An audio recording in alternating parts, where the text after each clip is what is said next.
इतिहास के सबसे अमीर आदमी का परिचय मनी मैगजीन के इन्हीं लफ्ज़ों से शायद शुरू होता है। मनसा मूसा प्रथम के बारे में एक परिचय ये भी है कि वो टिम्बकटू के राजा थे।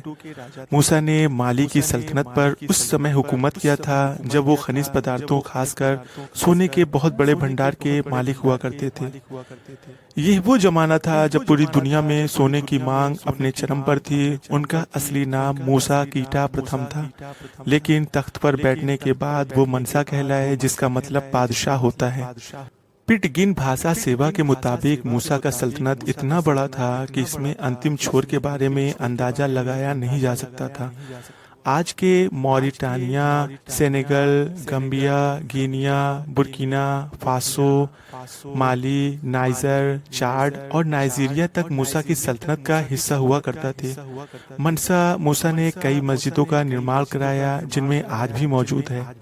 मनसा मूसा की दौलत का हिसाब किताब आज के वक्त के मुताबिक लगाना एक मुश्किल काम है। फिर भी एक अंदाजा है कि मनसा मूसा के पास 4 लाख मिलियन अमेरिकी डॉलर के बराबर दौलत थी। भारतीय मुद्रा में ये रकम करीब 2.5 लाख करोड़ रुपए बनती है। अमेजन के संस्थापक जेफ बेजोस के पास 1,06,000 मिलियन अमेरिकी डॉलर की दौलत है। मनसा मूसा के पास जेफ बेजोस से कहीं ज्यादा दौलत थी। अगर मुद्रास्फीति का हिसाब न जोड़ा जाए तो जेफ बेजोस के पास इतिहास के जीवित व्यक्तियों में सबसे ज्यादा पैसा है। हालांकि इस पर सवाल उठाने वाले लोग भी मिल जाते हैं। इसके बावजूद अगर मुद्रास्फीति का ध्यान रख लिया जाए तो मूसा की दौलत का हाल के जीवित या मृत रईस लोगों से तुलना करने पर हम पाते हैं कि रॉथ स्काइल्ड फैमिली के पास 3,50,000 मिलियन अमेरिकी डॉलर, जॉन डी रॉकफेलर के पास 3,40,000 मिलियन अमेरिकी डॉलर के बराबर दौलत थी। मनसा मूसा के दौर की जो सबसे मशहूर कहानी है वो मक्का यात्रा, ये 1324 की बात है। इस सफर में मनसा मूसा ने 6,500 किलोमीटर का फासला तय किया था। किस्सा है, जो लोग मनसा मूसा को देखना चाहते थे, जब वे उनके कारवां के पास पहुंचे तो रुक गए। लोगों ने देखा कि मनसा मूसा के कारवां में 60,000 लोग शामिल थे और इनमें 12,000 तो केवल सुल्तान के निजी अनुचर थे। मूसा के पास घोड़े भी सवार थे। मूसा जिस घोड़े पर सवार थे उससे आगे 500 लोगों का दस्ता चला करता था, जिनके हाथ में सोने की छड़ी होती थी। मनसा मूसा के ये 500 संदेशवाहक बेहतरीन रेशम के लिबास पहना करते थे।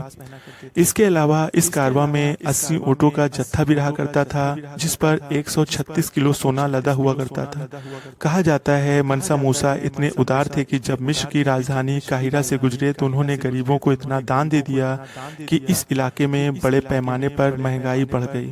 मनसा मूसा की इस यात्रा की वजह से उनके दौलत के किस्से यूरोपीय लोगों के कान तक पहुंचे। यूरोप से लोग सिर्फ ये देखने के लिए उनके पास आने लगे कि उनकी दौलत के बारे में जो कहा जा रहा है वो किस हद तक सच है। मनसा मूसा की दौलत जब पुष्टि हुई तो उस वक्त के महत्वपूर्ण नक्शे कैटलन एटलस में माली सल्तनत और उसके बादशाह का नाम शामिल किया गया। 14वीं सदी में कैटलन एटलस में उस वक्त उन तमाम लोगों का वर्णन है जिसमें यूरोपीय लोगों को मालूम थी। अगर ये आपको हमारी वीडियो पसंद आती है तो आप हमारे चैनल अल मजीद को सब्सक्राइब, लाइक और अपने दोस्तों में जरूर से जरूर शेयर करें।